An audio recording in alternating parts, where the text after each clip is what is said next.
Welcome back to ST3 Hacks, and in this episode I'm going to be talking through carpal tunnel syndrome. This is a more elective condition, but it's also one where one could underprepare and miss some key red flags. So the key here is not to sound clever, but it's to sound safe, structured, and thoughtful. So when and if a carpal tunnel comes up, it might be as a whole station or at the end of a different station, say post-op surgery or something. You have to remind yourself that this is a compressive neuropathy of the median nerve. And the challenge isn't diagnosing the obvious case, but it's recognizing contributing factors and ruling out the important differentials and knowing when surgery is actually appropriate. So, the pathanatomy and anatomy. The carpal tunnel is a fixed anatomical space.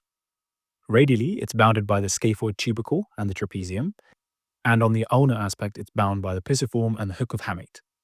The floor is formed by the carpal bones and the roof by the palmar ligament, or the flexor retinaculum. Any increase in contents or reduction in the tunnel size can lead to median nerve compression. The risk factors you should break down into mostly trauma and previous risk surgery.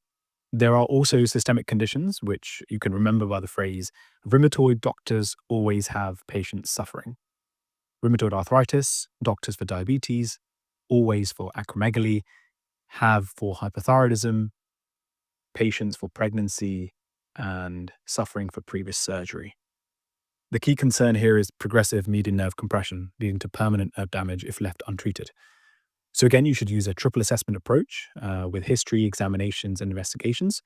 In the history, you should focus on pain using Socrates, any nocturnal symptoms, especially waking at night, neurological symptoms, classically paresthesia in the radial 3.5 digits, and you should specifically ask about past medical history, including diabetes, thyroid disease, inflammatory arthritis, and pregnancy. It's very important here to also take a social history, so hand dominance, occupation, and hobbies, as this affects both the severity and management of the condition. Red flags and differentials, you should say, I'm careful to rule out other causes of neuropathy. Neck pain or widespread neurological symptoms raise concern for DCM, which stands for degenerative cervical myelopathy, especially if there are any autonomic or motor features. Differentials can also include ulnar tunnel syndrome or anterior interosseous nerve palsy, and although these are rare, this is something you can drop in the interview. Examination should be in a look, feel, and move manner, and you should say something like, I always examine both hands, as around 70% of patients have bilateral carpal tunnel syndrome. On inspection, you should check for thenar wasting, asymmetry between the hands. Neurologically, you assess for the median nerve sensation in the radial 3.5 digits.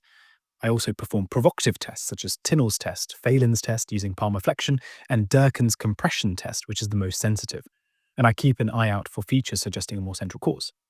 Investigation, carpal tunnel syndrome is primarily a clinical diagnosis, so you can't really do too much in terms of early investigations. But if there is diagnostic uncertainty, recurrence, or like atypical features, you can consider the CTS6 screening tool, which looks at 6 clinical signs and symptoms. I think it's quite cool to throw that in. And then you've got other advanced studies, such as nerve conduction studies or EMG, and an ultrasound of the wrist if you think there's any compressive symptoms or something that you may be missing in an X-ray. I wouldn't routinely investigate on the first presentation. When it comes to management, you should say that management really depends on the symptom severity and functional impact on the patient. Non-operative management would be suitable for mild or intermittent symptoms, and I start with lifestyle modification, night splinting in neutral. Medically, steroid injections can be helpful. Around 80% of patients have transient improvement, although symptoms can often reoccur. And then you have operative management. If symptoms are persistent, progressive, or affecting function, you can discuss surgery. But it's nice to throw in this term, which is, before this, I'd optimize comorbidities and ensure a thorough preoperative assessment. And it shows that you're thinking beyond the immediate surgery and as a holistic surgeon.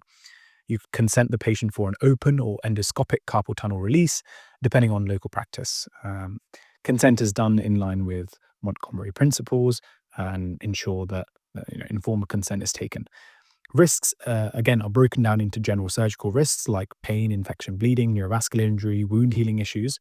And procedure-specific risks include injury to the palmar cutaneous branch of the median nerve, injury to the superficial palmar arch, pillar pain, which basically refers to pain over the thenar eminence, persistence or recurrent symptoms, CRPS, chronic regional pain syndrome, and the possibility of further surgery. In terms of outcomes, around 25% of patients may not get full relief, and around 25% again of those may improve after revision surgery. Some good facts for post-operative recovery. Patients can usually expect pinch strength to return in around 6 weeks and grip strength to return in around 12 weeks. So remember, for carpal tunnel syndrome at the ST3 level, it's about treating it as a compressive neuropathy, ruling out central causes, and escalating slowly rather than suddenly. That's it for this episode of ST3 Hacks, and I'll see you in the next one.